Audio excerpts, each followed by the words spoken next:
Rugosa.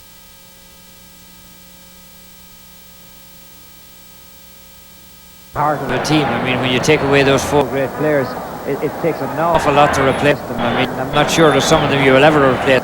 Certainly Francesco, I mean, the way he scores goals, Mike, very, very difficult to find a goal scorer like him in the present day's climate. He's also a player that can dominate a game as well. Uruguay here have a throw. Oliveira plays for Penarol with the long throw into the penalty area. The shot tried there by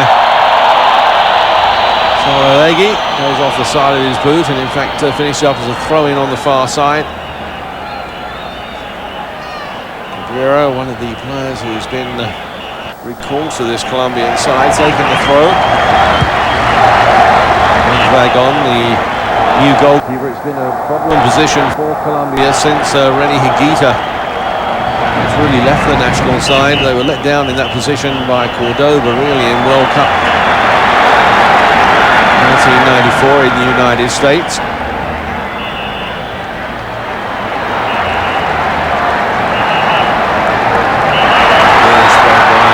Carlos Valderrama still such an influential player for Colombia, and I'm sure, Tommy, that the normal plan will be to play everything through Carlos Valderrama. Of course, in the World Cup, most of the teams expected that and blocked that avenue of attack.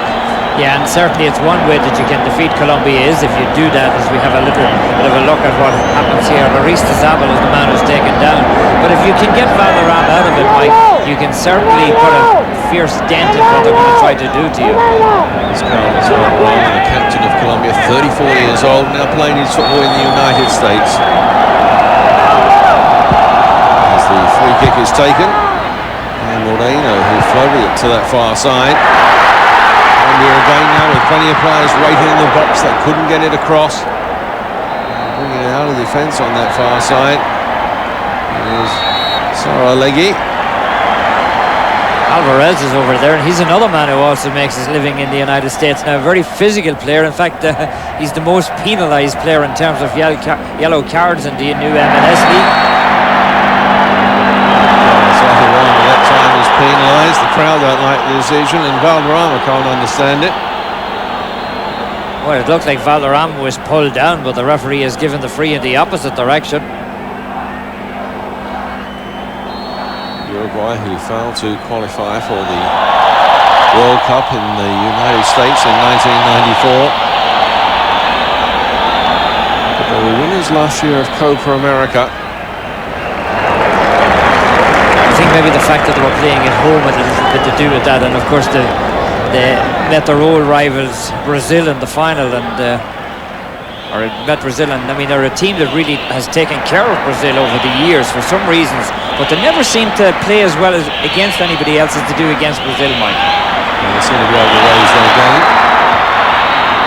Well, that's Moreno coming through, but he stopped. One of the newer faces in this Colombian side as the ball is played back there by Mendoza. Dragon there was put under pressure by that back pass. Lima. Alvarez got it in quickly. That's it. Still the figure there of Carlos Valderrama, real orchestra leader for Colombia. Colombia certainly have something to prove after the disaster of 1994. I mean, they were probably the biggest burst of the World Cup in terms of teams going into it with a big reputation after what they had done to Argentina. I think a lot of people feel they might have peaked a bit too early. I mean, that World Cup qualifier that we brought you here on ESPN when they downed Argentina 5-0. And then they had some great results as we've got the first yellow card. And it goes to Freddie Rincon. Well, Freddie's going to take somebody out of it here. You can see just when Dorta cuts across, Freddie Rincon takes him out. And Freddie's a kind of a mystery man. He's been at Real Madrid. I suppose with the 3 foreign players, he hasn't really had any chance to make an impact in the team. Went there from Palmeiras, but they're thinking he might be very much in Real Madrid's plans this year now that you can use as many foreigners as you want, so they've kept him, Mike. Yes, of course, he also had a spell at Napoli. Started his career in America. Cali, as his free kick is taken, and Mondragon there, taking that one very comfortably. Well, Mondragon, I'd love to see them coming into him that way all day. That's Freddie Rincon.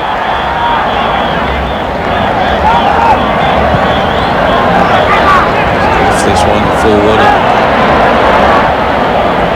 Too far ahead of his strikers.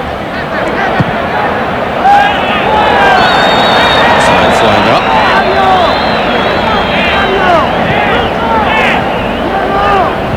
Alvarez. There, just let them play continue. Gura. Alvarez. Alvarez is 30. Alvarez is 34. As we see Asprilla. Well, you have to feel that if Colombia are going to win, Asprilla is going to have a hand in it, Mike. He's had an up and down kind of a season with Newcastle United in England. Never really produced the goods I think that Kevin Keegan intended him to produce. In fact, since he went to Newcastle, Newcastle had a disastrous run. It was during that last spell since he got there that they actually lost the championship to Manchester United. Free kick or a throw. In fact, this one's to Colombia.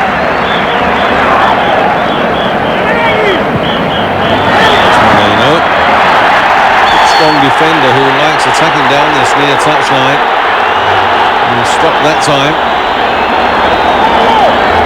In certain fashion. But he's just trying to push his way around it there. There's no way Oliveira's left him around. In fact, he takes him out of it and gives up the free, setting up a dangerous situation.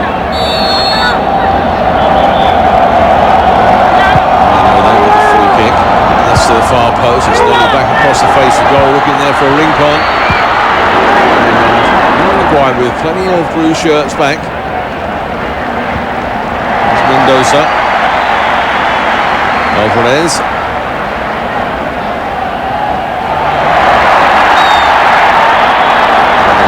Just pushed off the ball. As if there's one complaint with Colombia, Tommy, they are a little bit predictable. Every time any player at the back gets the ball, he only looks for one player to play it forward to, and that's Valderrama. Yeah, that's been the problem that they've had for a while, because both you and I know exactly where the ball is going to go, and if we do, you can be sure that Hector Núñez and all the Uruguayan players know exactly where it's going to go too. And if you take that avenue out, you've shut them down a bit. There's Rincon. Good turn from Rincon. Oh, the shot there left him down. And it's been one of the problems of his career since he moved from Colombia overseas. His finishing leaves a lot to be desired. Oh, this is a terrible finish. Look at this. He just comes up underneath it, and I mean, he doesn't even put it close to the target. No excuse for something like that from a professional player like him. Claudio Ariza, the goalkeeper. Uruguay. The newer players in their squad. As Oliveira is caught in possession. Here's Asprilla. And Asprilla has scored. A cartwheel from Faustino Asprilla. And he salutes the crowd, who in turn salute him. The goal coming in the 10th minute. And Colombia are in the lead by a goal to nil. What a tremendous goal by Asprilla. This is pure determination. Once the ball gets inside of the box, it looks like the defender is going to take the ball away from him. The giveaway by the Uruguayan defenders is taken away here. Nicely taken away by Ariza. He's the man who's going to square it across. Asprilla controls it. The defender comes in, doesn't get all of it. Asprilla hits first with the left, and then he puts it away with the right. He's just going to flick it over the player's head, something like Paul Gascoigne did for against Scotland, and then he puts it away with that right foot. Tremendous goal by Asprilla. Here's what the keeper saw. Look at this. He just pulls it back over the defender, and then he pushes it away. Doesn't get much better than that, Mike. Marvellous goal then from Faustino Asprilla. As we get another look at it, and the goalkeeper there completely wrong-footed with that lovely skill. And in the 10th minute, Colombia take the lead. Asprilla the goal scorer. Colombia 1, Uruguay 0. I'm sure if Kevin Keegan is watching somewhere in the world, he's wondering why that Asprilla hasn't been able to do that at St James's Park for Newcastle United. Uruguay now have a throw. Conceded an early goal that would not have been in their plans. As Oliveira tries to play that one across, and again behind the byline. It'll be a goal kick for Colombia. Colombia, who have never won the World Cup. Faustino Asprilla, over the disappointment of last season with Newcastle, where they were pipped for the English Premier League title. All smiles as he salutes the crowd. And that early goal has really woken up the crowd here, Tommy. Oh, it certainly has, and I mean, Colombia just stuck in there. There's got the takeaway, and then Asprilla with a little bit of magic, and that's what it takes to get a crowd going. Now they have a 12th man in the game. They got the crowd in there, and it's going to be a particularly difficult task now for Uruguay to come back in a situation like this. I mean, it's only one goal, but you can just feel that the Colombians are starting to get on track again, Mike. Asprilla. Double team, loses out. Asprilla though chasing back, giving the ball away this time though. This is Cedras. Turn of pace there from Gabriel Cedras. Cedras did well to get a boot on it, because it looked like he was going to be guilty of the giveaway, and he just knocked it into touch. Cedras. Again. Too much on that, no worries at all for the goalkeeper. Con. I was saying earlier that perhaps for the last World Cup, Colombia peaked a bit too early. They had that marvellous victory over Argentina, 5-0 in Buenos Aires in the qualifying, and then went for about a year without losing a game. And they just seemed to lose their form at the start of the World Cup, Tommy. Oh yeah, they had a disastrous World Cup.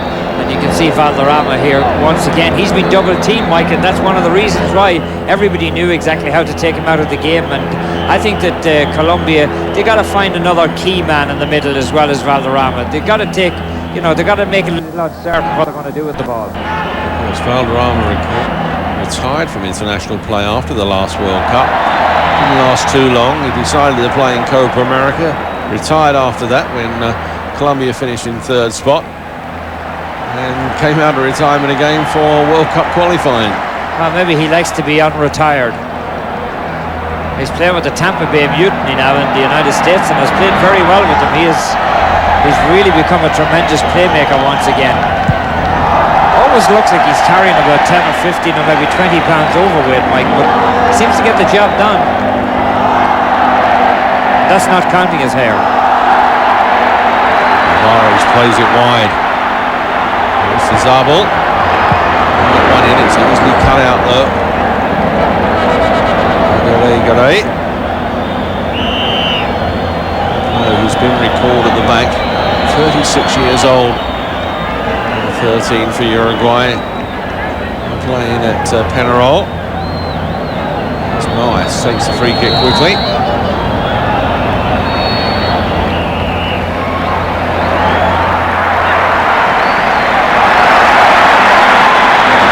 I think when the coach had a look at, Gomez had a look at what went on in the Olympic qualifiers and how badly Colombia fared, he decided perhaps it was time to go back to the veterans, Mike. Certainly Colombia, if they can put their best 11 players on the field, it's probably equal to any team in the world. Unfortunately, they haven't got a really big pool of first-class players. Once you get out, perhaps outside their first 13 or 14, the quality drops alarmingly. It's a problem that Uruguay have been facing as well. They seem to lose so many of their star players from their domestic competition to play overseas. Of course, the Uruguay domestic competition is in a lot of problems financially, as how long have they gone there? A real go as defenders, and I can understand it, Tommy. There were 3 of them there, and they stood and watched. Look at this, the ball just dropped inside, and he makes a good save. He times it perfectly, just takes the ball away. Romero is the man going in, and if he gets a touch on a little bit higher, he's going to put it into the back of the net. But look at that, the keeper stayed with it. He really used his concentration, but there's no excuse. That man should have been cut off. The 25-year-old goalkeeper who's, as we said earlier, just come into the international scene, plays for Independiente of Santa Fe, as Rincon gets away from his marker. Tries to play that one in, but it took a ricochet from the defender. Just getting back to what we were saying though, football in Uruguay, a lot of the clubs are unable to pay their players, which of course leads to an exodus of some of their better domestic players. It's been a long time since they've made an impression on the World Cup. They finished in 4th spot in 1970, but from that point on, in the 3 times they've qualified, they've gone out either in the 1st or 2nd round. For a nation that's actually won it twice, it really is unacceptable. But on the other side of the coin, Mike, when you look at Colombia, I mean, for the past 2 years, they've managed to get teams into the final of Copa Libertadores, which is the South American Club Championship. Atletico Nacional were beaten by Gremio in 1995, and of course America losing to River Plate this year. You'd imagine they would have been fit to expand their panel a little bit more, wouldn't you? You would think so. Here's Rincon, back heel looking for Asprilla. Good defensive work. Now Moreno being forced wide. That came off of Moreno. It throws you Uruguay, but a delightful back heel then, and that completely deceived the Uruguayan defenders, Tommy. Yes, and Asprilla almost got onto the end of it. And when you look at that bench for Colombia, when you talk about goal scorers, I mean, Anthony Di Avila is the leading goal scorer in Copa Libertadores, and he can't find a spot on this team. You have to feel that somewhere today he's going to get into this game, Mike. Yes, Diavolo there, the 32-year-old, another veteran really though, Tommy. That's perhaps their problem, as we've got a free kick. The referee from Argentina, Roberto Lucio, in very quickly, and Freddie Rincon, the player who's penalised. Oliveira's the man, and I'm not sure which way that free should have went. The referee said, "I'll put it this way, so you don't have to worry about it." He made the decision for me. Plays it forward, Rincon. Now Valderrama. Nice flick again, and Valderrama trying to slide that one through. Well, you just have the feeling that everything's going right for Colombia today. Every little flick is almost making it, and just the last ball let them down a couple of times in the box, but they look really dangerous. Cerner. Rincon. Freddie Rincon still on the books at Real Madrid. Speculation, of course, he could be on his way out of that great Spanish club. But of course now they've got a new coach in Fabio Capello, and as well as a few new players, including Roberto Carlos, who they've signed from Inter Milan, and Clarence Seedorf, the Dutch international they've signed from Sampdoria.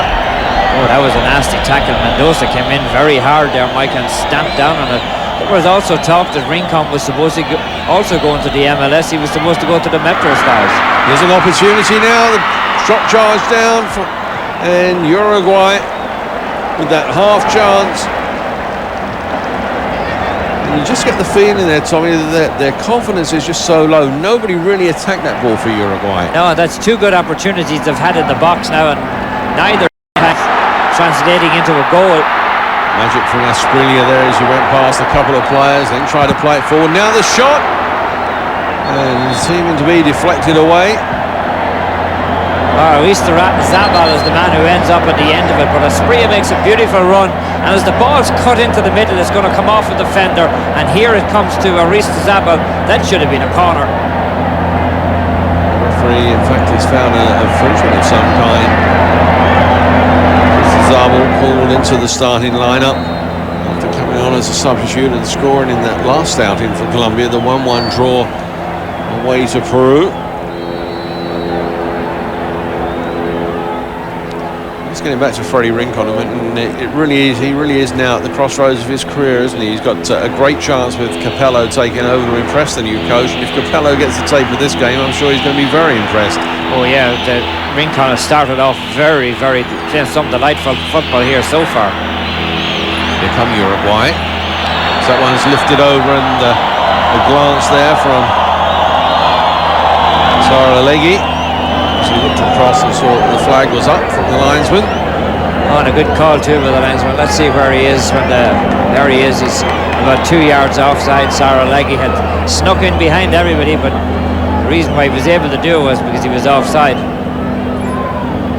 But Freddie Rincon is so big and strong, Mike, and I mean, we remember him with Palmeiras in the Paulista League. I mean, he's just so talented, as well as having, you know, he has all the tools.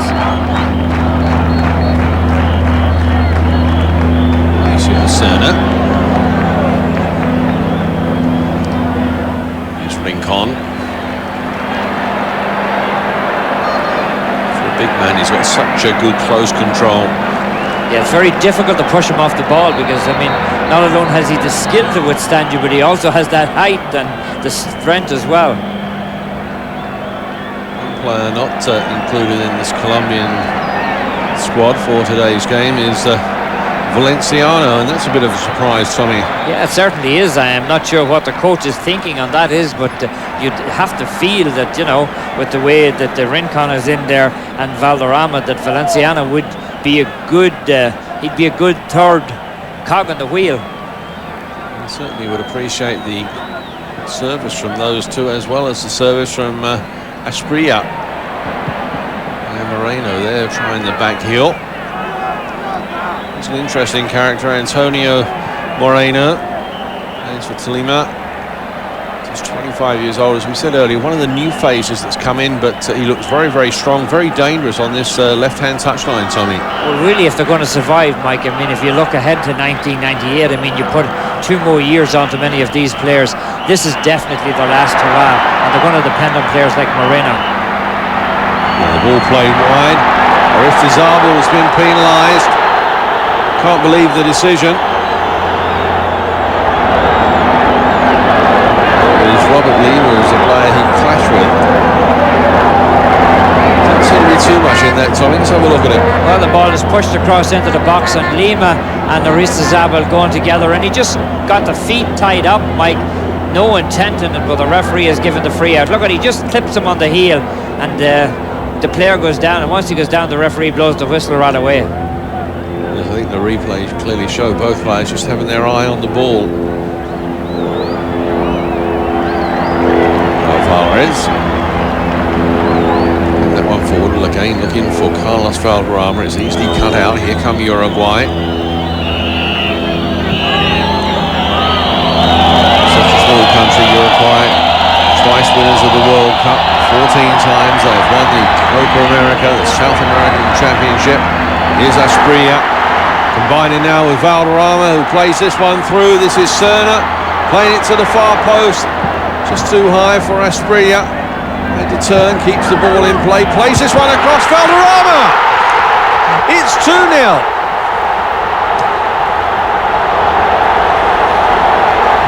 Carlos Valderrama with a headed goal that was set up for him by Faustino Asprilla. Good move from Colombia, excellent finishing, and they increase the scoreline. Well, it looked like the play was dead until Asprilla runs onto the end of it and retrieves the ball right in front of Lima. 2 players coming in on top of it. Cabrera is there also, but look at the square across. Valderrama runs onto it perfectly, heads it down, and there's the bulge in the Olungian bag as he puts it by the keeper.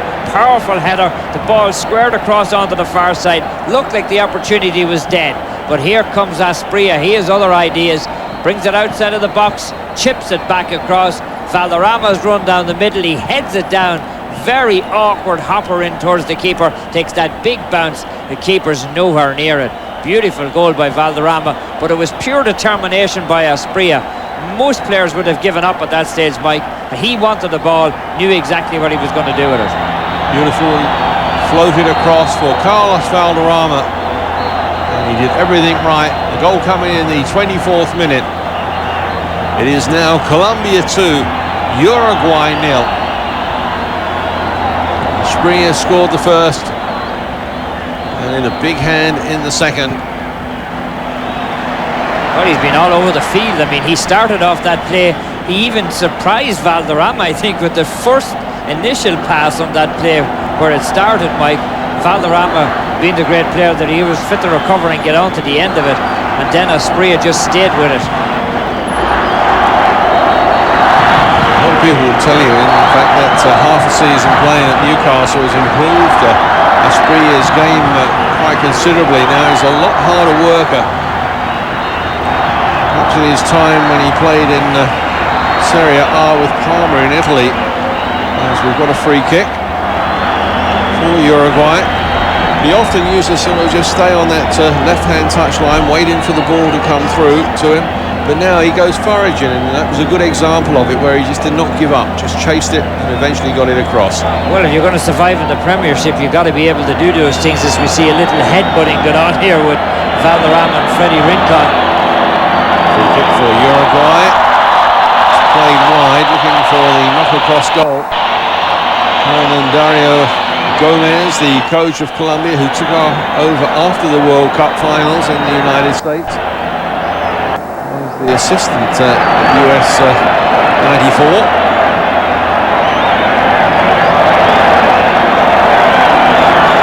Valderrama. There's a poor pass. Player who has played not only here in South America, also had a spell in Spain and also played in France. Mendoza comes across. Here's Valderrama again. Serna. Switching play. There's just so much space on that far side. Here's Alvarez. Serna again. There's Zabel.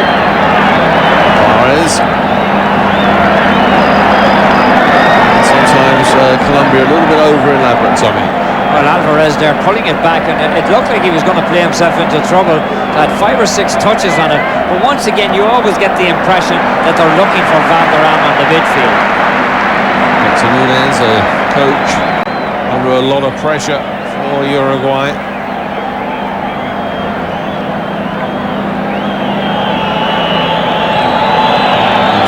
Really going the way that he expected. That was perhaps one of the biggest results so far in World Cup qualifying here in South America, where it's a new format this year. All 9 countries will play each other at home and away. 16 games, that really is unusual, and it's spread over a couple of years. Uruguay losing at home to Paraguay was a major surprise. And of course the fact that Ecuador are off to such a great start too, that has proven to be a surprise as well, Mike. Certainly surprises early on in this South American World Cup qualifying. I'm sure that as this tournament progresses, we're going to see a lot more as well. It really has made the playing field a bit more level now, because this is what European teams have to do anyway. They have to play their World Cup qualifiers over a couple of years. Here's Rincon. Freddie was just a little bit slow there on finding control of the ball, allowing Oliveira the opportunity to get back and shut him down. Uruguay. But I always felt that it was a little bit unfair the way the South American World Cup qualifiers were before. They got together for a couple of weeks, they had their teams in good shape, they knew exactly when it was going to be, and I mean, I know the best teams still won, but it gave the bigger teams a greater opportunity, because you didn't have to worry about suspensions, injuries and everything if you could get it just to gel for that couple of weeks period. Yes, now they've got to do it nearly over 24 months, so players can lose form, players can get injured. Certainly it's been one of the problems that European nations have had to face over the years. There was the player who was penalised. So it will be a free kick to Uruguay. Oh, and you can see the player just developing there. Cedrus is the man who's with the ball, and Alvarez, who is, as we said, takes so many of those bad freeze in the MLS. Takes another one there.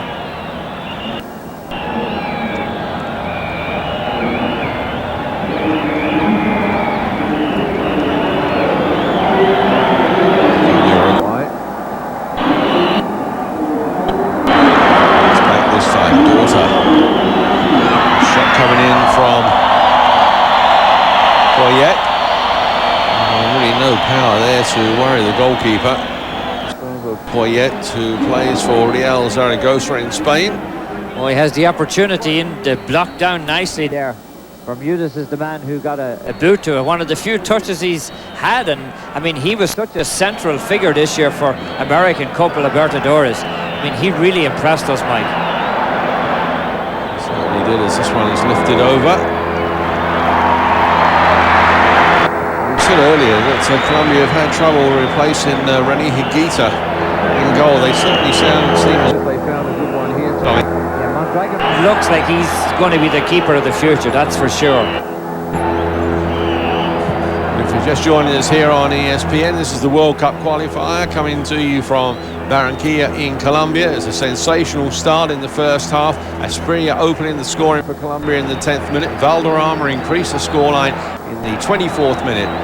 And it is now Colombia 2, Uruguay 0. Along with Tommy Smith, I'm Michael. It's been a very entertaining first 31 minutes or so, Tommy. Well, it certainly has, and the Colombians are certainly providing the home crowd with great entertaining.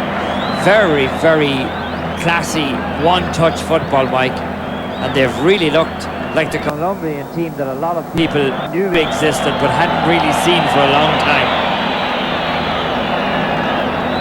On the far side, they're taken by Herrera. And as Nunez talking there to Pablo Bengochea, who has been given instructions to start warming up. It was a surprise when he was omitted from the starting lineup, Tommy, a player with a lot of experience. Oh yeah, and a good, skillful player. A player who can score goals as well as everything else, Mike. I'm very surprised that he's still on the bench, but, well, maybe Nunez knows something that we don't. Zabal there playing that one through, looking for the give and go along with Asprilla. Now Valderrama playing it through, and Mr. Zabal was caught offside. As the ball pushed through. Oh, let's see, Valderrama's the man setting up. That's a good call. Zabal, yeah, just a little mistiming, Mike. He just took off too quickly. Moreno.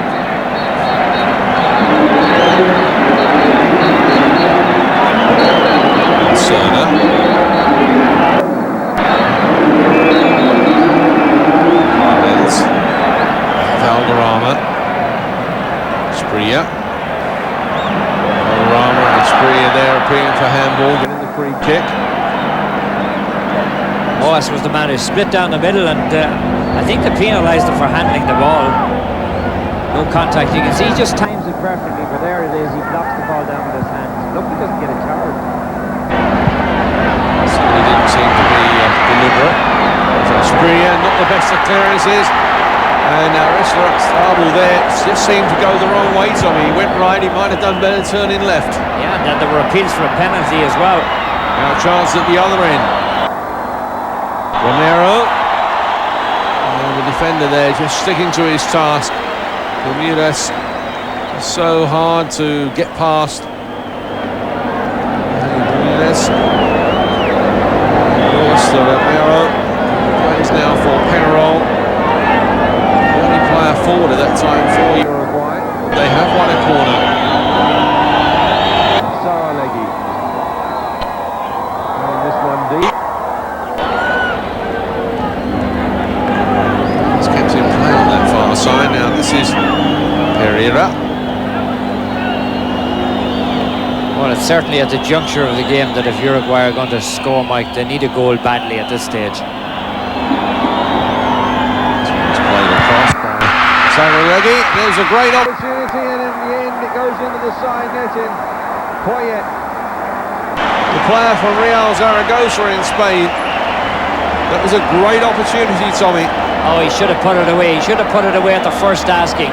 Beautifully ball squared across him from the byline. Look at this.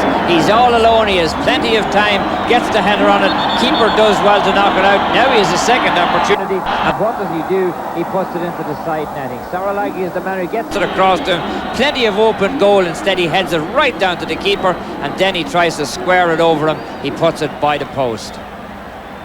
We're going to get a substitution for Uruguay. Nelson Oliveira is the player who's coming off, and Pablo Bengochea is the player that's come on. So Bengochea comes on, and Oliveira not walking too freely. So I'm just wondering if he did take a knock. Yeah, I think that's the reason why he's gone off, because he had played reasonably well up until now, but you could see that he was favouring one leg as he came off, and of course they really need a goal now. Bengochea goes at Penarol, spells at Wanderers, also played for Seville in Spain. Coming now to the veteran stage of his career, Tommy, at 31. Well, when you look at the important goals, he scored a tying goal in the 1995 Copa America final against Brazil, and he scored a winning goal in the 87 Copa America, his first international goal. So they're looking for a little bit of magic from him here, because they really need a goal at this stage, Mike. If they don't score very quickly, you can see that Colombia is putting this one to rest. Of course, Bengochea so dangerous with free kicks anywhere around the penalty area. That's how that goal came against Brazil in the final of Copa America. We saw a lot of him this year with Penarol in the Copa Libertadores, and he had a tremendous, I mean, he's really back on form. Free kick to Colombia. It's taken short. Alvarez.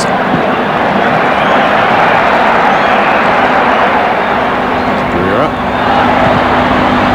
Cesaro there just trying to turn, and then the shot. Well, it was well worth the effort. Actually way off target in the end. Rincon. I reckon that if Freddie Rincon had a little bit better finishing, Mike, he would be a tremendous player altogether. He just doesn't have that touch when it comes to scoring goal. I mean, he just doesn't even get the ball on target, but he's such a brilliant playmaker, and he takes possession of the ball so well. There he is again, and the one thing you notice, Tommy, his performance in this game, he is hungry for the ball. Last year we saw him play for Real Madrid a couple of times, and he was going through the motions. He really wants the ball now. He wants to get involved. Here he is again, pushing that one through, and this time a bit too far ahead of Asprilla. Well, that's the difference. I mean, with Real Madrid, he looked very tentative. He just didn't seem to fit into the system, never really settled with them. And the fact that they were only allowed those players, the three foreign players, Mike, really hindered his style, because he wasn't playing consistently. That won't be the problem this year with Real Madrid.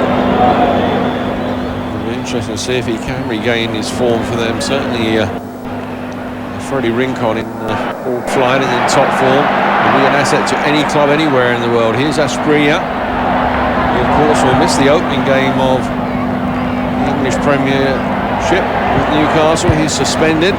Lucky he didn't miss about 20 of them, never mind the one. Got involved with that elbowing situation, and with Keith Curle of Manchester City, a game that we brought you here on ESPN. Now here's Moreno with the cross. Away that time by Lima. Still problems for Uruguay. And Cabrera there with the shot, and came off the side of his boot. As we see Gabriel Cedras, who left Uruguay to play his football with River Plate in Argentina.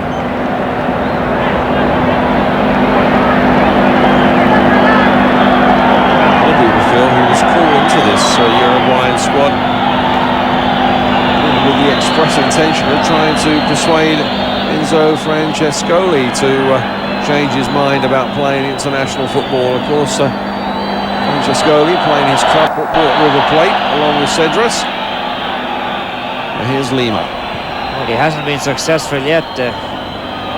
Francescoli hasn't expressed any intent of coming back, Mike. Blame him, look at the way that Uruguay are playing today. He went out, his last international appearance was the game when they won Copa America. There's a good way to retire at the top, isn't it? Yes. Now he's going to retire in... was going to retire at the end of the season. It's just completed in Argentina. He's now going to carry on playing, so he can play for River Plate in the World Club Championship against Juventus. He can win that. What a way to go out. That's the way to do it if you can manage it. Not too many players do go out on the top of their game, but there's a man who's retired that often that he's not sure whether he's retired or whether he's playing. Here's Bengo Chair. Just lifting that one in. Cedrus plays it back. And the ball spread wide. Poyet trying the shot with that left foot. It was blocked.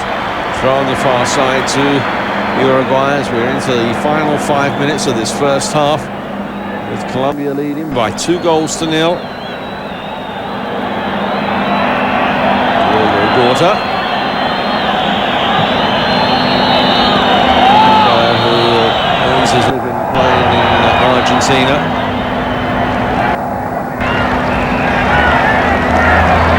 Far side, then to Colombia. Interesting, two teams here, Tommy, in two countries that really now are exporters of soccer talent. Yeah, it's amazing when you look around the world and see many of the players that are representing these two teams. I mean, even you just look at what happened in the MLS now with South American players. There are so many of them. Every time that there's a South American World Cup qualifier, a lot of the teams in the MLS suffer. I mean, Dallas Burn suffers, Tampa Bay Mutiny suffers, Washington DC, Metro Stars. You can just go down the line and it seems like every one of them has an international player from some South American country. Uruguay have always been a great exporter of players. I remember Santa Maria, that great centre-half with Real Madrid, the team who dominated the European Cup in the first 5 years. But Colombia in recent times also become a great exporter of players. Of course, they made headlines when they actually were an importer of players and were not affiliated to FIFA. They brought a lot of top stars from Europe in the early 1950s. Didn't have to play a transfer fee or anything. And the Eliminatorias club were perhaps the team who had the most success domestically because of that. All that changed when Colombia came back into FIFA. But from an importer, they're certainly an exporter now.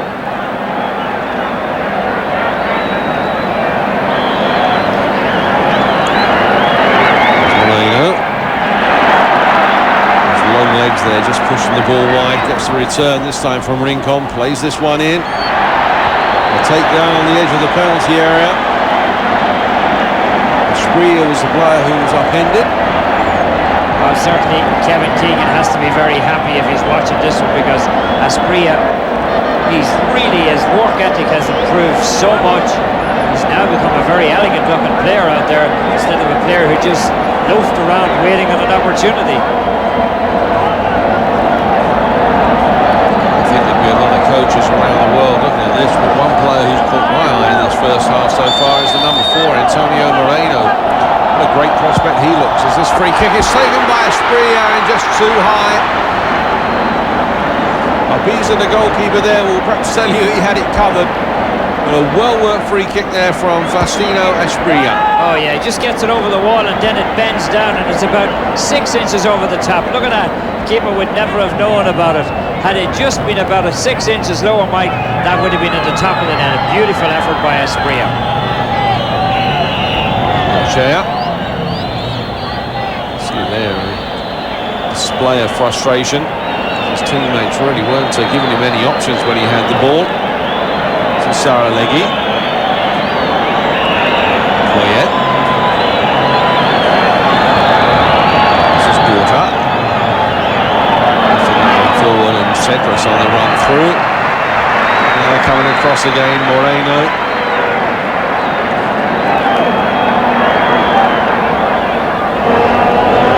Most teams these days play a 3-5-2 formation, and that Moreno is so good on that wide wing back, as they call it these days, Tommy, left-sided position where you've got to be a full-back as well as a winger. Yeah, he plays it so well.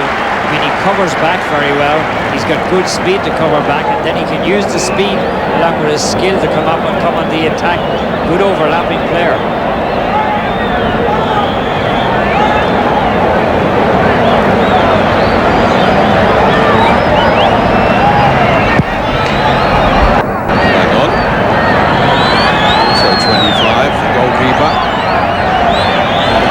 He looks as well. Just subtle changes in this Colombian side, but still the key positions covered by the older players in the team. Look at the goal summary then in the first half. Asprilla scoring after 10 minutes for Colombia. Valderrama made it 2-0 in the 24th minute as the half-time whistle has gone. For Colombia, it's been a good first 45 minutes, and they go in at half-time in this World Cup qualifier, leading by 2-0. We'll stay with us here on ESPN because coming up at half-time, we'll have a look back at the Copa America 1995 semi-final. We'll also have a look back at the first half highlights.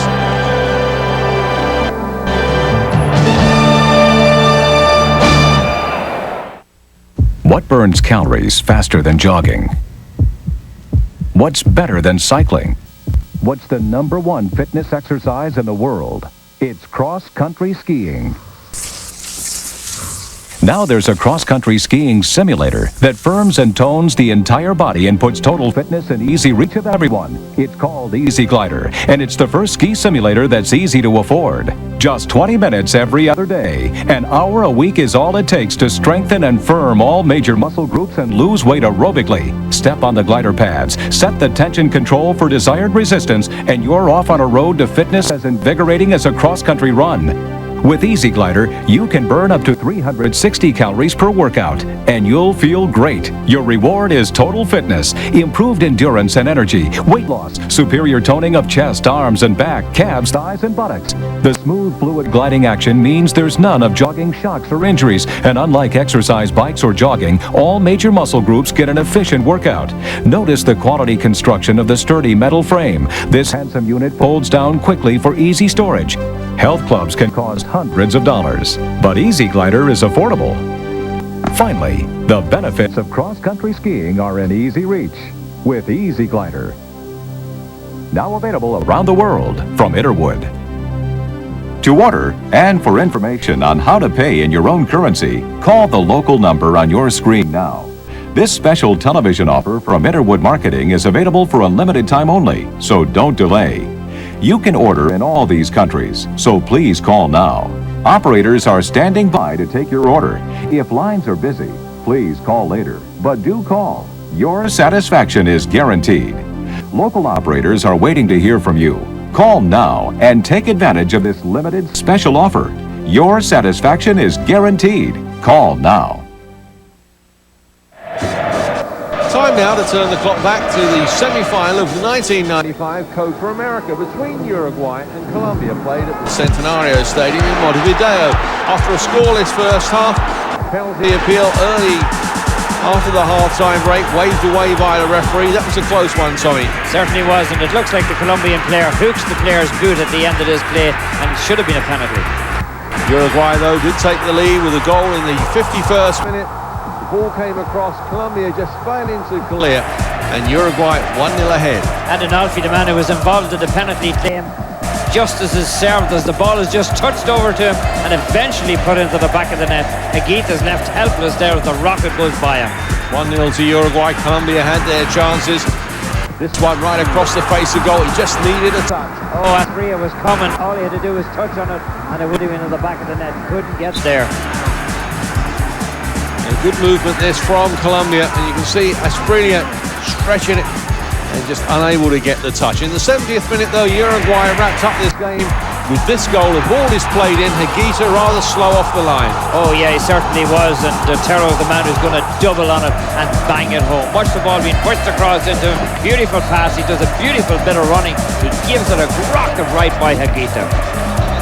So that goal from Otero helped Uruguay to a 2-0 victory, and Uruguay were through to the final of Copa America.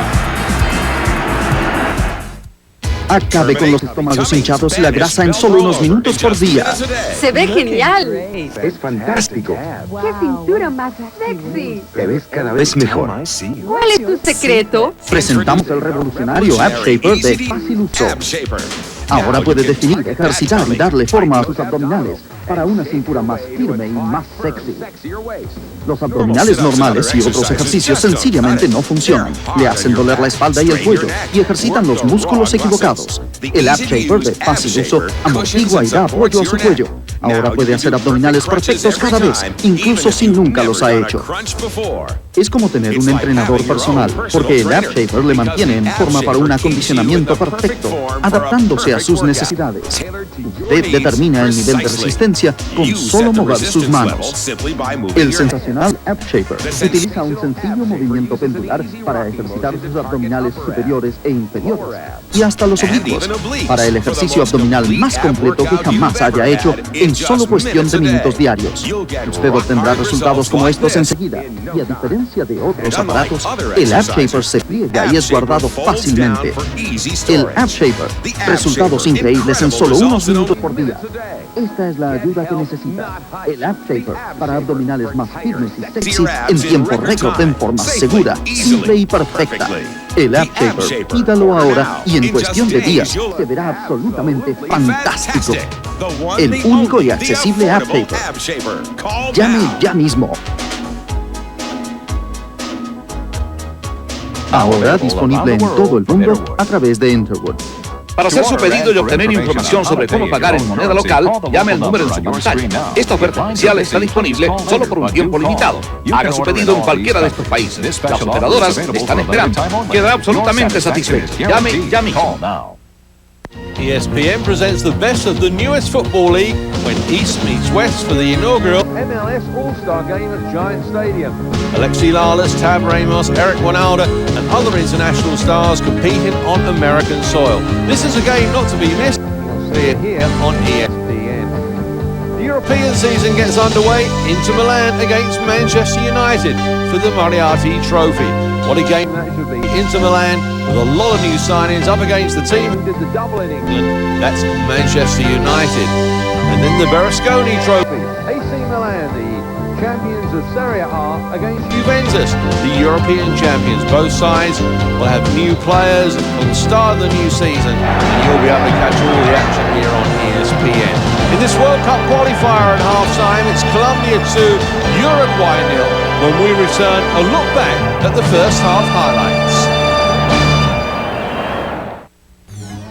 Did football discover America, or did America finally discover football? Major League Soccer is now in full force in the United States. The MLS on ESPN.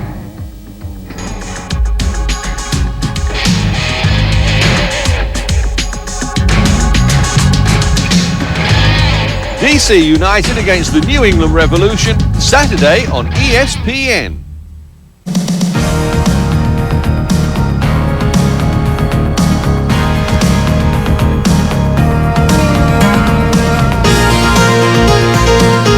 ESPN brings you the high-speed composition of Sepak Takraw.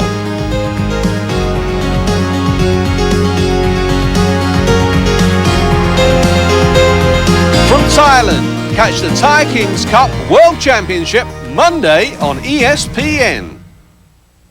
From the lakes of Minnesota, ESPN brings you the Burnett Senior Classic. Watch Ray Floyd, Lee Trevino, and Jim Albus square off in one of the newest spots on the Senior PGA Tour. The Burnett Classic, Friday live on ESPN. Welcome back then to international football at half-time in this World Cup qualifier. Colombia 2, Uruguay 0. Well, let's have a look back at some of the highlights in that first 45-minute period. If you're a Colombia supporter, there's a lot to look at and a lot to enjoy. Colombia created the first chance, in fact, after just 9 minutes. It fell to Freddie Rincon. He dances past defenders, but shot those way off target. Well, he has a nice dance step, but he has a terrible shot because he comes way up over the top. Asprey is the man who gets it to him. He makes a couple of cuts, gets it onto that left foot, and then he bangs it high and wide. 60 seconds later, though, Colombia took the lead as the ball is played across. Faustino Asprilla there, Just lifting it over the defender and then sliding it home. Zabel is the man who steals the ball away and he feeds it into the middle. Asprilla is going to work a little bit of magic on this one. Watch onto the left foot. He's going to squirt it over the top of the defender and then he's going to push it over the right foot. Just as the keeper thought he was going to cover the ball, Asprilla puts the foot on it again. Look at that. Beautiful goal. Tremendous effort by Asprilla. 10 minutes gone then, and Colombia 1-0 ahead in the 16th minute. The first real opportunity of the game for Uruguay. The ball's played forward, and Romero there denied by the goalkeeper. Well, Romero out-raced everybody, and the goalkeeper is very, very unhappy, and you can see why. He's calling for offside, he's calling for defenders to cover back, but the most important thing was he kept the ball out of the net, made a nice save. Crucial save that, because in the 24th minute, Colombia increased their lead. Asprilla this time sending up the opportunity, gratefully accepted there by Carlos Valderrama. It's 2-0. Valderrama does a nice bit of running down the middle, but watch for Asprilla. He was the man who initially laid on the pass to Valderrama, then he retrieves the ball and very cool and very calmly puts it across. Valderrama comes on the end of it, hits it with that big hopper past the keeper, giving him no chance. Beautiful run by Valderrama. So that goal from Carlos Valderrama made it 2-0 to Colombia. Uruguay, though, just 10 minutes before the half-time break, had this glorious opportunity. Goalkeeper there coming up with a big save to deny Poyet. And then the rebound, Poyet puts it into the side netting. Oh, he has every opportunity here. He's left alone in front of the goal. All he has to do is guide it wide of the keeper. Instead, he knocks it right down to the keeper. The keeper says, thank you. Then he comes over to cover it, and he just pushed it into the side netting. You can see it's fairly even in most departments, but except on the scoreboard. Colombia being outshot by Uruguay. Yes, just one yellow card in that first half. The Uruguay, as Tommy said, managing more shots, but Colombia making them count. Out of their 5 shots, 2 finished up in the back of the net. So at half-time in this World Cup qualifier, Colombia leading Uruguay by 2-0. For Uruguay, it's a big ask for them in the second half as they've got to come back. Of course, they had that disappointing outing last time when they were beaten at home by Paraguay. Everything to play for now in the next 45 minutes. Colombia 2, Uruguay 0. That's how it stands at half-time. When we return, the second half kickoff.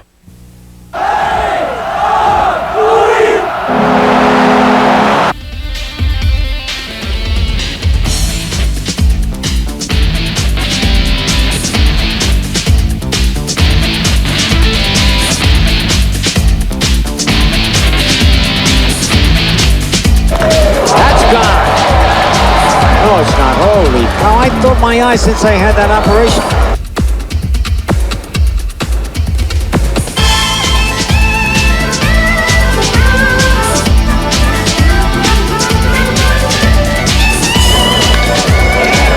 Oh, what a flip by Alomar. On the run is Erstad. Warning track. Whoa! He caught. Nice catch.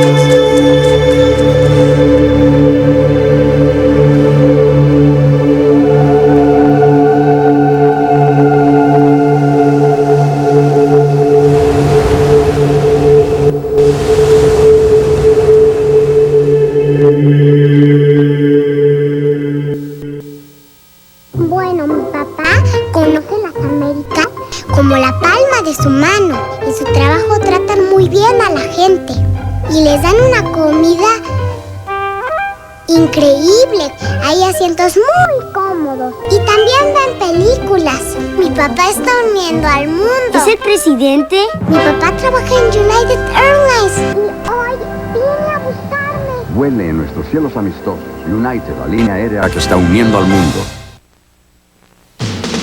Dutch League football returns to ESPN with the start of the new season, August the 18th for viewers in Latin America, August the 19th for those on the Pacific Rim. Also, the English Premier League gets underway. Our opening game there will be Liverpool against Arsenal. Also, August sees the return of football weekend, 1 hour each week of everything that's been happening in the world of football. And World Football Report, 30 minutes with highlights and news on the world, from around the world, on World Football Report. And then join John Paul Della Camera and Tommy Smith every week for a complete roundup of what happens in South America on Latin Football Weekly. That also begins at the end of August. We're back here at Barranquilla at half-time. It's Colombia 2, Uruguay 0. World Cup qualifier by South America. The referee there, Alberto Ruschi. Actually, he's changed his shirt during half-time. Well, let's have a look at the history of these two sides in Copa America. And Colombia, really not too impressive, Tommy. Just runners up in 1975. Yeah, and you can see Uruguay, meanwhile, 19 appearances and they've won 14 championships. That's a very, very impressive record. Next matches for these two sides in the World Cup qualifying. Colombia will be at home to Chile on September the 1st. First, Uruguay have to wait until October when they will take on Bolivia at home. Well, it is Colombia who prepare to get us underway. They've got the yellow shirts and the blue shorts. Uruguay in the light blue shirts. Colombia attacking the goal to our right in this second half.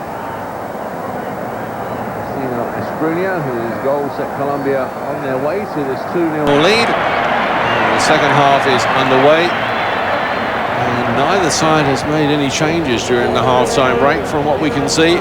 Bengochea, of course, the number 10 for Uruguay, did come on in the first half in the 36th minute to replace Oliveira. Oh, certainly the way Colombia played in the first half, I didn't expect any changes. I thought perhaps that Uruguay might have made a change or two. Here's Valderrama.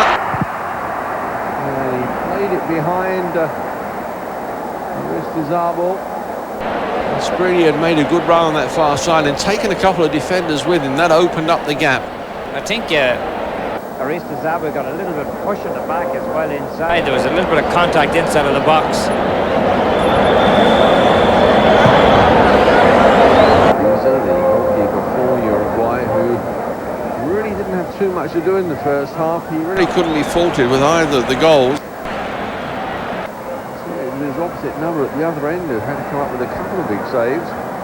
Oh, that one key save on Mario when he went inside, and I mean, all he had to do is get the ball over the keeper. The keeper extended his hands enough to keep the ball out of the net. I think that was the key one, Mike. Yes, and then of course Poyet denied by a point-blank save and then put the rebound into the side net. Here's Robert Lima. He's giving the ball away now. Freddie Rincon. Still Rincon. Onto that left foot, and that wasn't too far wide. Freddie Rincon at the top of his game and now oozing with confidence as he picked up that loose ball and set off towards goal. Yeah, and he just doesn't seem to be fit to find the target at all. Bangs this one in. The keepers are kind of stuck to the ground, but it misses by about 5 or 6 feet in the end. Moreno on that far side, the big number 4 gets the ball back there. He certainly was impressive in that first 45-minute period. It's Carlos Valderrama. Being held. Gets the free kick. Bengochea there saying that perhaps he should have got the free kick the other way because Valderrama was using his elbow. It takes 2 to tango. That time it took 3, and Valderrama was the man who's going to hold the 2 of them off. Look at this. He's going to get a grip of both of them eventually. Here's the first one. There's a little bit of pushing off there, a little bit of pushing off here, and then he gets the free. This is Cedras for Uruguay to the near post. Romero there just looking to get a touch, and that's all it needed, but he failed to do so. Oh, and he was appealing to the referee to know was he not pulled down. Cedras. Space and whipping that one across. Here's Valderrama now for Colombia. Space on that far side.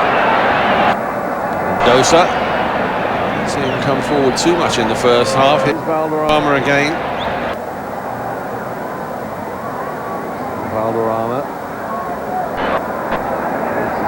They're just taking the ball away from Valderrama. Now he gives it to him back. Valderrama threads that one through Rincon and trying to tie up there with Asprilla. Asprilla went to give it back to Rincon, and the defender just steps in and takes it away from him. But see the pass from Valderrama. I mean, he found Rincon. Rincon just getting himself open, Mike.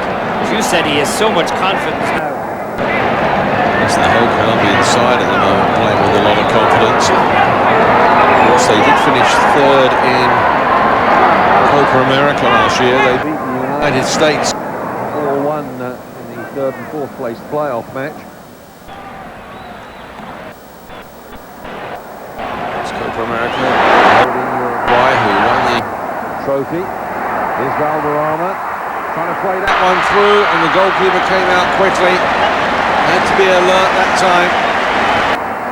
Valderrama seems to really enjoying himself out there, Tommy. But just give that one a little bit of a touch inside of the box, waiting on somebody, allowing anybody to get onto it. But the keeper did well to get to it first. Valderrama, some beautiful little flicks. This is Arbel. Closing in through. Serna, switch in play. Here's Rincon. Moves it back. Colombia now dictating the pace of this game. Alvarez. The best of passes. Molina on that far side. Allowed to come forward. Looks up. Plays that one across with his left foot, and the goalkeeper there nearly mispositioned himself. In the end, really had to stretch. Still able to bring it in.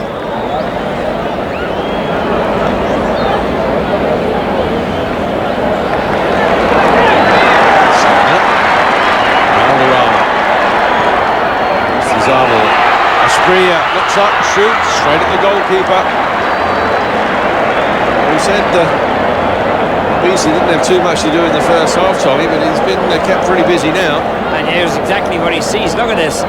He has all the goals assured that he hits it right into the keeper's hand. Asprilla with a great opportunity there to extend the lead for Colombia. From Uruguay. Push off that time by Robert Lima on Freddy Rincon. Alvarez.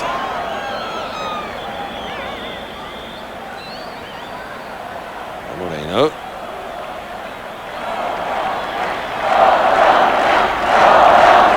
Mendoza plays it wide as the shouts of Colombia come up around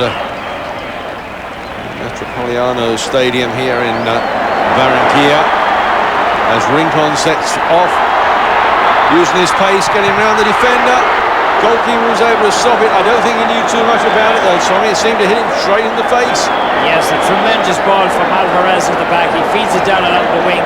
Rincon uses his pace and his strength, pushing by the defender, gets the touch on it, hits the keeper right on the side of the head.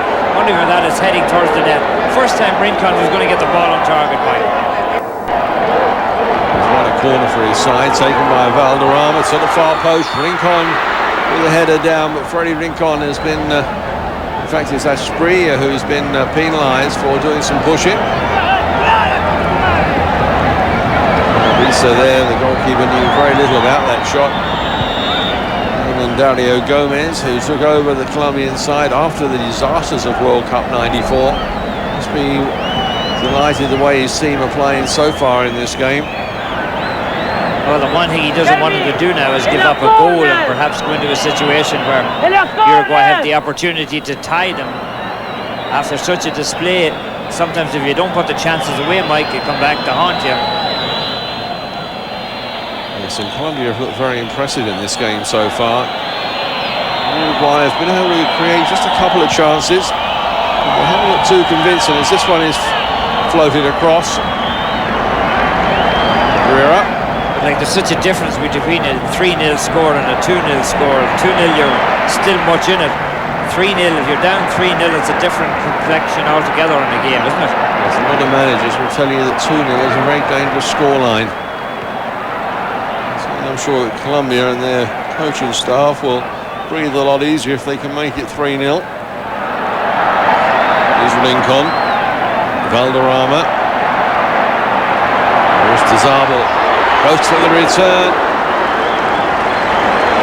Zabel looking very, very sharp in the end. The interception from Moas.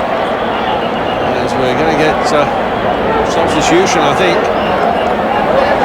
But here trying to attract the referee's attention as Carlos Valderrama comes across to take the corner. Alvarez was setting up to take the corner, but then Valderrama took charge. I think this linesman had his flag up to say that Uruguay wanted to make a substitution, and that's what they've done. And Robert Lima has come off, and the player that's come on is Cabaret Silva. So their second substitution as Valderrama takes this corner. And Uruguay at the moment having trouble getting the ball clear.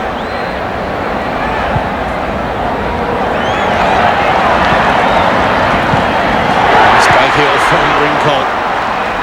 Here's the pass of a player who is in playing now with so much confidence. Here come Uruguay. Chaya was stopped. There's not much going on there. Alvarez was the player involved, and he gets a yellow card. Oh, he's pulling the player's arm, and as we told you earlier, he leads the MLS in yellow cards. I believe he's gotten about 11, and it's a very young season there. And now he gets another yellow card here, so he's sticking by his modus operatus. That's the way he always works, Mike. Takes that yellow card. Was for the pulling or for the... Well, I think he said something to the referee. I believe he said something to the referee. There's the first one. He gets away with one there. Still arguing the point with the referee. Will be a free kick. Bengochea floating this one in, and the header, and Uruguay have pulled one back. Well, the free kick taken by Bengochea, and Gabriel Cedras was the player who was able to get on the end of that free kick. And it's Colombia 2, Uruguay 1. But Bengochea, when he came on, Tommy, you mentioned, so dangerous at set plays. Yes, and he floats this one across perfectly, and what you're going to see, he just gets it across, and the ball is met there by Cedras. A couple of players on top of him, but you can see how important that free was that Alvarez gave up. Look at this, Cedras is the first man onto the ball, floats it by the keeper, beautifully goal. Perfectly weighed pass. There's 3 or 4 Uruguayans going to rise to this ball, but watch the first man nip in there. Cedras gets the header on it, and he just puts it into the corner of the net. Here's what the keeper saw. He actually saw nothing. You're going to see the couple of bodies float across in front. 2 Uruguayans, 1 Colombian. Cedras is the man who gets the head to it in the crowd, and he puts it away. Well, that goal has stunned this crowd. Cedras the goal scorer in the 56th minute. It is now Colombia 2, Uruguay 1. Colombia, who had looked so good at the start of this second half, unable to make their chances count. Here's Asprilla, it's crowded out. And you'd have to say, Tommy, that goal really came very much against the run of play. Well, that's what we were just finished talking about it, how dangerous a 2-goal lead is, and with the domination that Colombia had up until this period, and that they hadn't scored at least a 3rd goal. Now Uruguay are very much back in this game, and I'm sure you're going to see their game lifted a bit once you score a goal like that, Mike. As you said, against the run of play, it helps. Cabaret Silva, the player who's just come on, is a player brought down as we see the goal scorer, Gabriel Cedras, plays for River Plate in Argentina. Oh, you can see Alvarez is the man coming in again, and this man really likes to live dangerously. Cabaret Silva there, the player brought down. The player who's just come on as a substitute, plays for Defence or Sport In. Regular viewers of ESPN will have seen him in action earlier this year in the group stages of the Copa Libertadores. He's played at every level, every international level that's available, so he has a lot of that experience, a player that they're building on for the future. Still only 21, one of the stars of the Olympic side for Uruguay that just failed to qualify for the Olympic Games in Atlanta.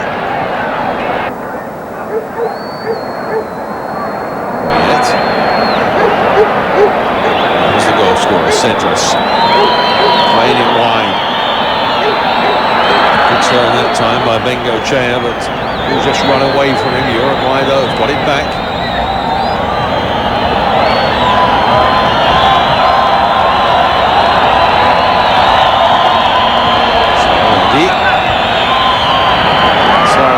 Trying to get behind the defence, he manages to do that, a good cross. Goalkeeper, though, took it very confidently. Giant of a goalkeeper, and he throws it out now to Freddie Rincon, up over the halfway line. Valderrama. Now Serna. Good flowing move, this from Colombia. Cabrera with the cross, looking for Asprilla. And Albita there, quickly off his line. Good handling from the goalkeeper. What a good move from one goalkeeper to another, Tommy. Yeah, two good, nice, confident saves by both keepers as this one squared across. You can see the keeper coming out to it. Complete concentration, takes it away. Asprilla is the man who's coming in on top of him. But both goalkeepers handle their situations very well. Bengochea. Still Bengochea, and he was caught there by Serna. The referee's going to hand the card out. Looking at that, doesn't seem to be anything malicious in this, Tommy. Well, you can see he just comes across and he just nails him on that outstretched leg. More contact just from running, the way the two players cut together rather than anything malicious. So I think the acceleration there of Bengochea just sidestepped his judge's challenge. Uruguay will be looking for Lightning to strike twice. Scored from almost a situation almost exactly like this before. Bengochea. This free kick. This time curling it to the far post. Goalkeeper came and was able to get 2 feet to it. Aristizabal. To come forward. It's waiting for players to come up now in support. Alvarez. Lincoln. Cabrera. Good game, Cabrera, a player who was called into the side for this game. Of course, the other player called in, Aristizábal's also had an excellent match. Oh, there were many people questioned why he was on the panel in '94 in the World Cup finals. Never actually started in a game, Mike, and there were a lot of questions as to why he didn't. Many people felt he could have provided a spark. He certainly has done very well here today. Another player, of course, who's come into the team, Mauricio Serna, the number 6, hasn't really caught the eye in midfield, but has done a lot, what I call, Tommy, the dirty work. He's always there, picking up the loose ball, getting the challenge in. He's doing a lot of the dirty work, always available. Here he is again. Well, nothing spectacular, but he certainly has been very sound. I'm trying to think, doesn't he have another brother who played with the international team as well? You may be right there, as Colombia drive this one across through Aristizábal. Too close to the goalkeeper. The keeper cut it down at the post. Crowder trying to get back into this one, trying to make sure that Colombia don't fold up and give up another goal. But when Uruguay scored that goal of theirs, the ground here at Barranquilla went absolutely silent. As you said earlier, when that second goal, or when the first goal went in, the crowd really erupted. As we see, it looks like there's going to be a change for Colombia. Anthony Diavola, who's the player wearing the number 7, who is preparing to come on. And we know that he can score goals. Oh, the leading goal scorer in Copa Libertadores this year, and he definitely looks like he's going to be brought in. The question is, who is he going to take out to bring him in? A prolific goal scorer, but again, one of the older brigade at 32 years old. I just wonder if he would be fit to really contribute much in 2 years' time in France, but he could contribute something here. Well, he could get them halfway on the journey. Looks like Aristizábal's coming off, is it? He's going to check with the number.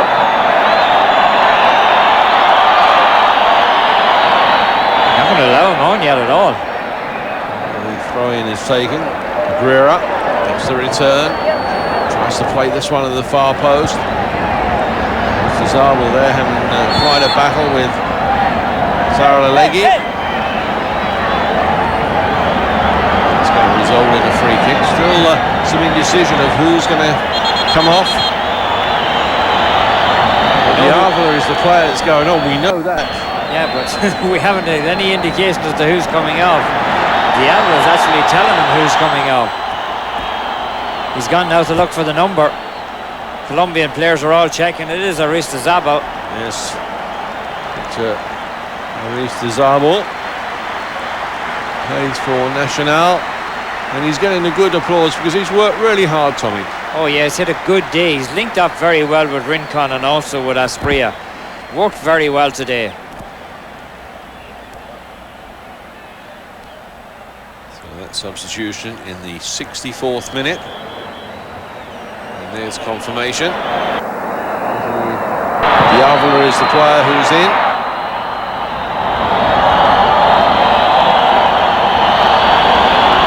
He's a prolific goal scorer, Tommy, but he's not the tallest of players, and I presume now they're going to have to keep the ball on the deck if he's going to play as their major front runner. Oh yeah, you're definitely going to have to keep the ball low down because he's not going to win any aerial battles for you. He is lethal. He's very, very quick, lightning quick inside of the box. If the ball drops in there, I can guarantee he'll be the first foot on top of it. Alvarez, Serna, Valderrama. Moreno plays it forward. Diavola. There, just blocks out the two players who closed him down.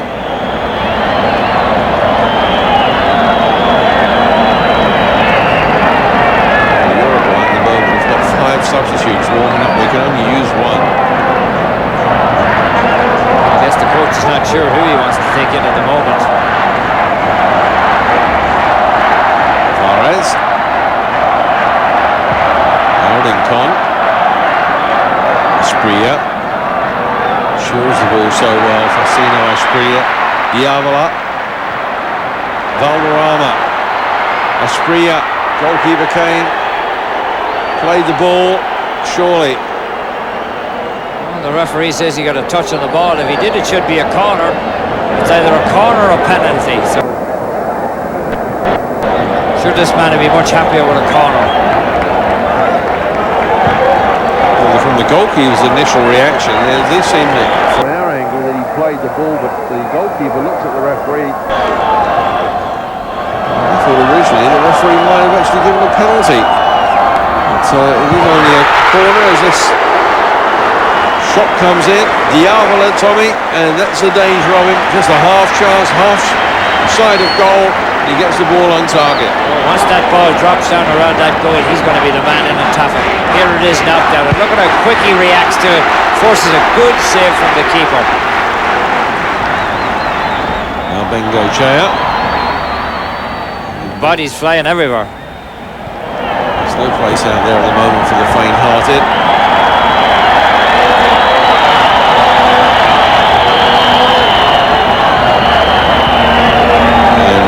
There, just putting the ball out of play so that the Uruguayan player who has gone down can get some treatment. That is Romero. That is for Penarol. Champions, of course, of Uruguay. Late developer, actually. He only sort of cemented his place in the first team squad at Penarol 3 years ago. He's now 28. Very, very good in the air, but he's had no service today, Tommy. No, he hasn't. That only one opportunity he had where he went in one-on-one with the keeper when he snuck in behind everybody and just couldn't get the ball over the keeper. And now that the score is 2-1, we knew that was an important save at that time, but you can see how important it was now. Romero is going off for some treatment. I'm just wondering if they will make the substitution or they'll just see if he can recover. Sosa cooling down on the sideline. I'm just wondering if he might be coming on. The 22-year-old, another one who plays for Penarol. I just wonder if they're going to bring him on or if they will perhaps wait and see if Romero can recover to continue.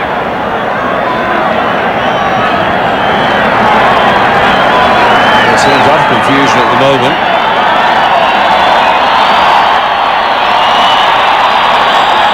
Gabriel Cedras just coming across to get a drink and some Last minute instructions, I think, from the coach to Nunes. Ball trotted in, not the far side, and then put out of play by Bengochea, so that Colombia gets possession of the ball again. They put it out, of course, so that Romero could get some treatment. So throw then to Colombia. At this stage, no change in the lineups. Sosa still waiting to come on. Yellow card given out there. Dangerous play on the Uruguayan player going in. Yes, it was Dorfer actually. And the player that he caught there. That's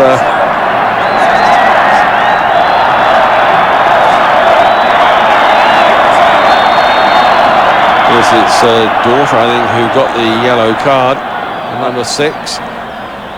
Now, it's actually, there's the yellow card coming here, I believe. He just comes up underneath him. Who does he give the yellow card to? He could have given it to either of them. We'll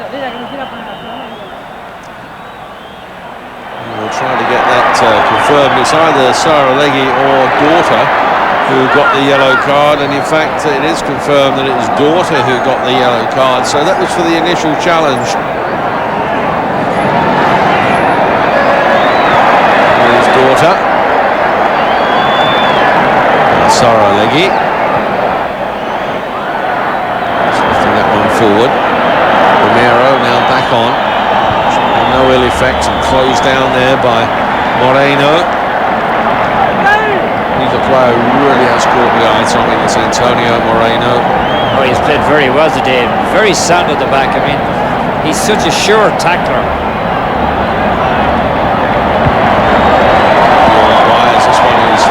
Floated across just over the 70-minute mark. Colombia 2, Uruguay 1. World Cup qualifying from South America, and Uruguay now about to make their third substitution, and Diego Daughter is the player who's going to come off, and the number 7 there, Humbele Sosa, 22 years old, new generation of players. He comes on, player who plays for Penarol.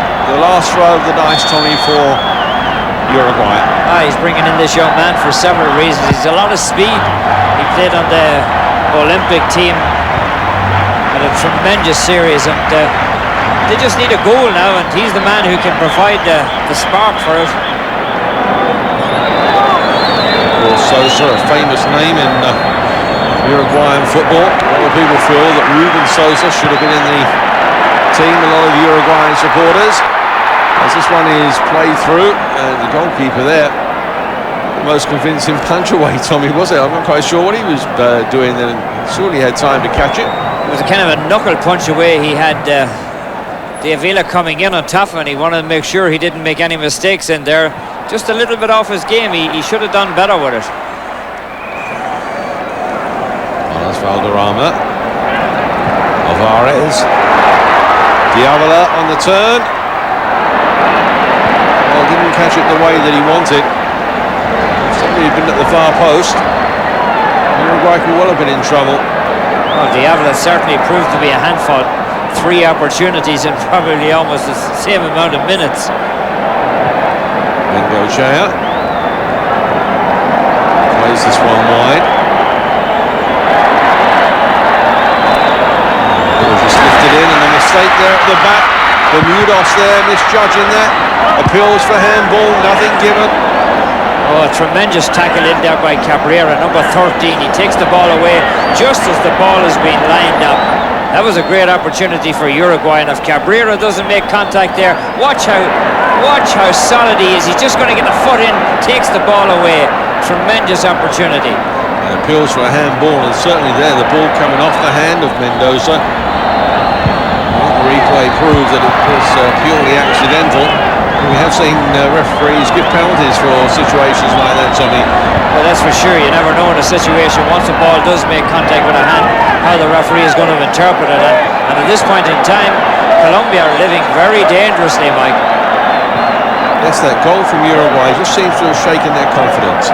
Oh yeah, that's one of the problems that Colombia has had is in the past, is, you know, the heads go down very, very quickly.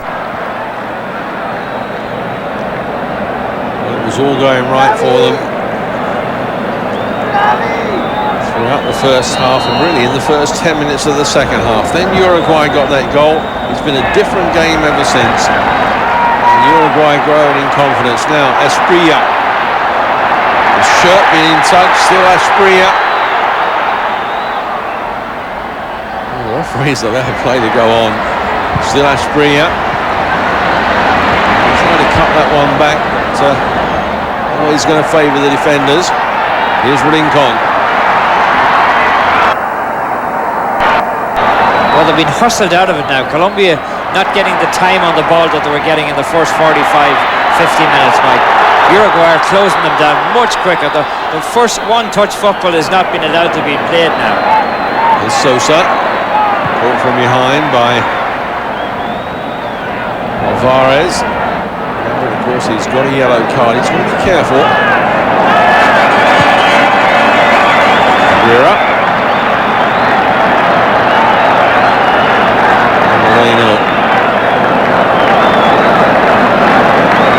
Uruguay really doing some hustling now on this Colombian side. It's put them right out of the stride of the game that they were playing. Rincon playing it through. Cabrera. Challenges coming in quickly from Uruguay. Valderrama. Cabrera. Esprilla. Esprilla really being tied up, and Esprilla now really starting to show signs of frustration. Well, if you're just joining us here on ESPN, this is the World Cup qualifier coming to you from Barranquilla in Colombia. Justino Esprilla gave Colombia the lead in the 10th minute. Carlos Valderrama made it 2-0 in the 24th, but Gabriel Cedras pulled one back for Uruguay in the second half in the 56th minute. And with just over 75 minutes played, it is now Colombia 2, Uruguay 1. Along with Tommy Smith, I'm Mike Hill. A pulsating game now, Tommy. Oh, it certainly is, and Uruguay looks so much more comfortable on the ball. It's amazing what a goal does. Here's Rincon trying the shot. Flashes wide. And you can see the urgency from the goalkeeper. 2-1 to Uruguay. Not even sure he let that ball stop rolling. Once again, Freddie Rincon's shot is letting him down. This one curls by. That's probably the closest he's gotten it all day, with the exception of the one save he pulled from the keeper, or when he hit the keeper with the ball. But he's had a few great opportunities, Mike. His shot is just not there. 2-1 to Colombia, of course, that should be. Uruguay, though,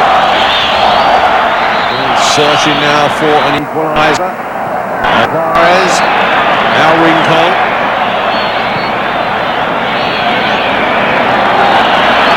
Moreno on that far side. Now Valderrama, he's found some space. Moreno's carrying on running. Diavola. And Diavola there, and Valderrama much too close. Serna tries the shot. Rincon picks up the loose ball. Lovely fake there from Rincon as he made that yard of space that he was looking for. Cabrera. Now Valderrama. Rincon, Diavola, shooting and scoring. Anthony Diavola. The goal coming in the 78th minute.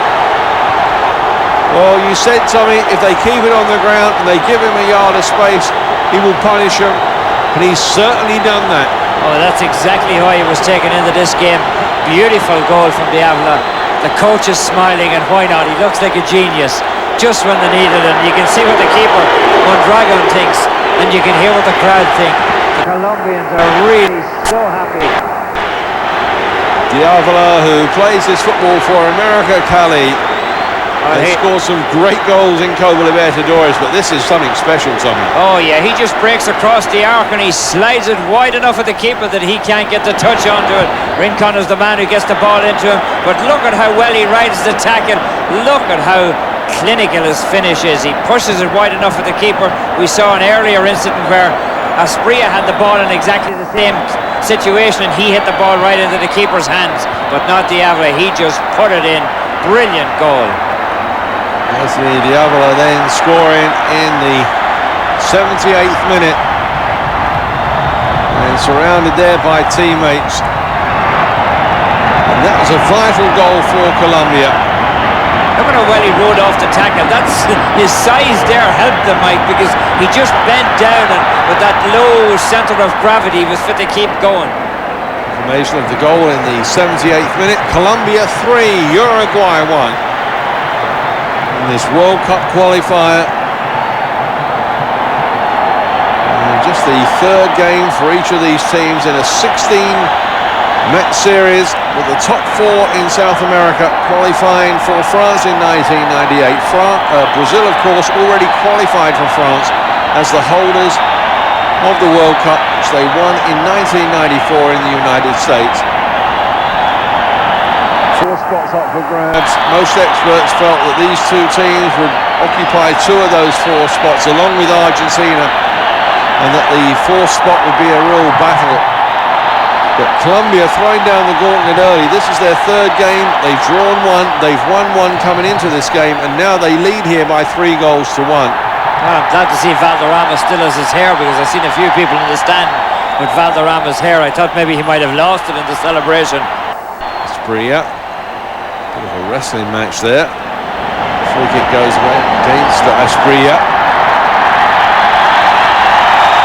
Asprilla certainly doesn't like the rough challenges, Tommy. You can see that he's getting very frustrated out there with some of these defenders, which is always dangerous. Well, it's always dangerous when he gets frustrated, but he certainly has good cause to be frustrated, Mike. I mean, they're getting a piece of him no matter where he breaks into the ball. The Uruguayans are really hitting very hard now. Alvarez has said something to the referee. There's some pushing and shoving going on, but the referee's talking to Alvarez. And if that is a yellow card for Alvarez, it means he's got to go. He's being sent off. There's absolute mayhem at the moment. The linesman is also out. But this all seemed to come from absolutely nothing. I don't think Alvarez gets the yellow card. Maybe he does. Well, the goalkeepers are both out, trying to keep control. Lincoln can smile. Referee's going to have to sort that out, but Alvarez, I'm sure the referee went to him with a yellow card, and he'd already been booked earlier on in this second half. He got a yellow card in the 54th minute, and it seems that he's trooping towards the sideline, and I'm sure now the referee must have taken out the red card, and in fact there is confirmation, Tommy. So you said he had a bit of a disciplinary problem. He's now put his team down to 10 men for the last 10 minutes. Well, let's see what happens here. Oh, no way he should have gotten the yellow card. He didn't do anything. In fact, he's the man who gets pushed. That's a terrible call. I think a case of the reputation going before you, Tommy. But I think he can feel very aggrieved there. No wonder his teammates were arguing with the referee. That seemed a very poor decision. Oh, a very, very bad decision altogether. Bengochea then with the free kick. And just wide there from Pablo Bengochea. So 8 minutes left. Colombia leading 3-1, but now down to 10 men. Alvarez sent off. So there's got to be a little bit of reorganisation as we see this free kick, and the goalkeeper there would have been struggling, Tommy. Bengochea knew exactly where he wanted to put it. It just curved away at the last moment. On there, just waving players forward. Colombia will just try to take as much time off the clock as they possibly can. That's what I was saying, with 4 teams to qualify from this 9-team group. But Uruguay, if they lose here, and especially after that home loss to Paraguay, could find themselves with perhaps an uphill task to qualify. Of course, they failed to qualify last time as Asprilla plays that one out, so that players who went down here, including the goalkeeper, get some attention, and I think this is Academy Award time. Oh, there's no question about it. The goalkeeper never got hit. He realised he was in big trouble and he lies down. He's claiming now that he got hit in the face. I didn't see it.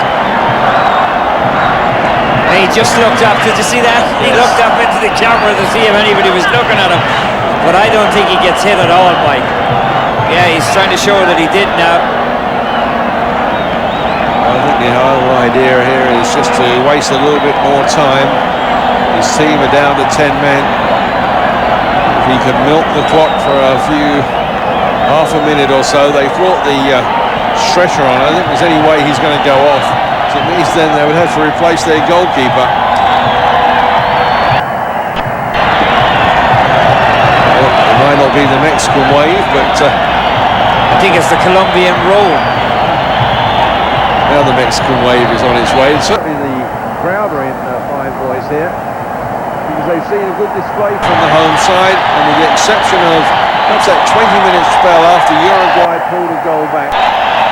And isn't this ironic? Romero is the man who's gone off on the stretcher.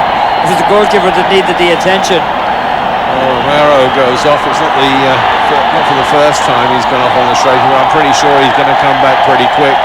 I think it was the case that they brought the stretcher on. Somebody had to go off, Tommy, just to justify its existence. He's already off and waiting to come back on. But just getting back to what we were saying, perhaps with the exception of that 20 minutes after Uruguay had scored, it's been a good display from Colombia. They played some neat football, some very positive football as well.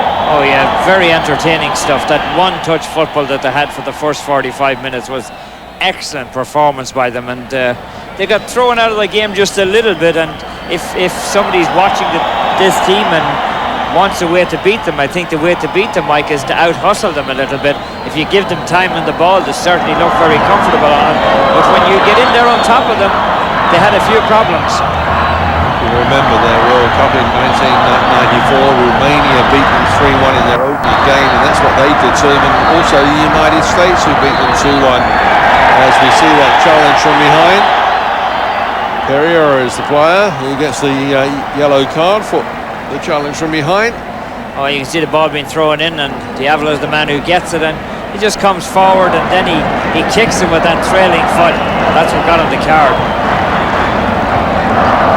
Card for Pereira.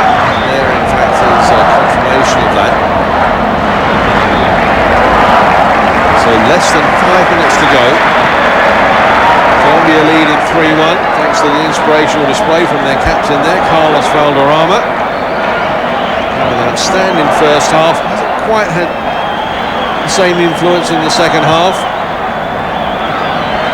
As this one is lifted forward and ball just allowed to bounce out of play. It will be a goal kick for Colombia. Number 7 there, Sosa. Finally giving it back to Mondragon. He has to get the ball back into play quickly. Mondragon's going to be in no hurry.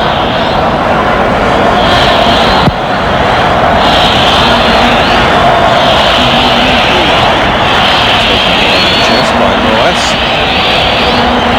Get to Uruguay, whose next game is way back on the 9th of October when they're at home to Bolivia. Bolivia, of course, a different team when they play away from home to a team when they do play at home, where they're very hard to beat. And Colombia's next game, as we see that shot come in from Silva. No power to worry the goalkeeper. Colombia's next game will be at home to Chile on the 1st of September. Oh, Chile could be the surprise team of the competition. As we see this one coming up, you can see the man on the end of it. Silva gets the nice shot in. The keeper just wastes a little time by getting down on the ball as well as everything else, Mike. Diavolo throwing that one back. Asprilla, Diavolo, Asprilla stepping away from it. A rather reckless challenge with the cross. Diavolo went for it, but the ball was played in the air, and it's always going to favour the defender.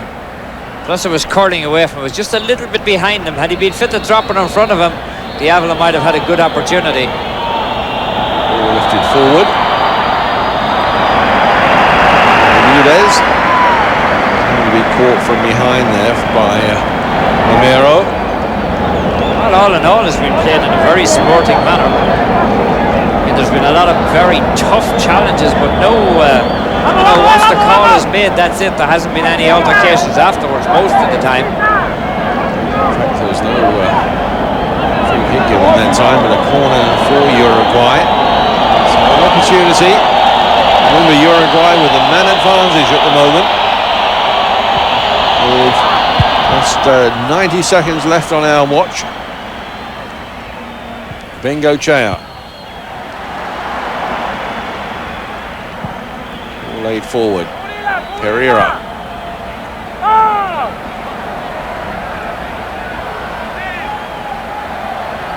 15 there is Tabare Silva. So Uruguay starting to put some pressure on in these last minute or so. Cedrus, his goal brought Uruguay back into this game and made it 2-1.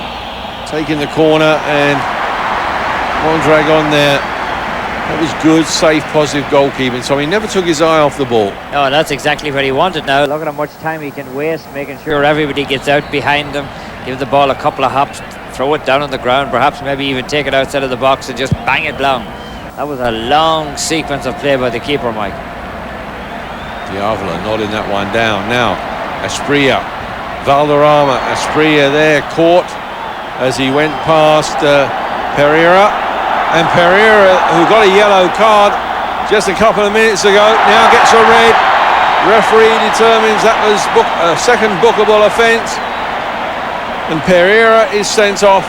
Bengochea there pleads his case with the referee. Hasta la vista, baby, he's gone. But Pereira has gone off. And Uruguay now down to 10 men. He had to give him the card. I mean, he pulled Asprilla down with no sign of the ball near him. Asprilla was making his run and he just sticks the foot out. Professional foul, he has to get it. Oh, that red card coming in the 90th minute. Both sides now down to 10 men. And Colombia have a free kick.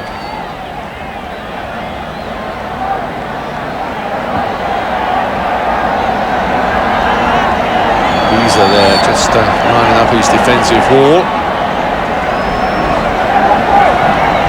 I'm sure you can see what is going on as we're out deep into stoppage time. Cabrera. Trying play forward. Asprilla caught again. Making a bit of a meal of it there. Tabare Silva letting him know that he wasn't too impressed with the dive.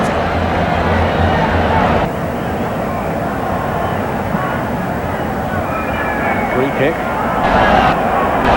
Which Colombia have taken, again wasting more time. Asprilla trying to take it to the corner, but losing out in the end. Uruguay get it forward. 90 seconds of stoppage time on our watch has been played. Mondragon. Mendoza. Good switch in play. Moreno.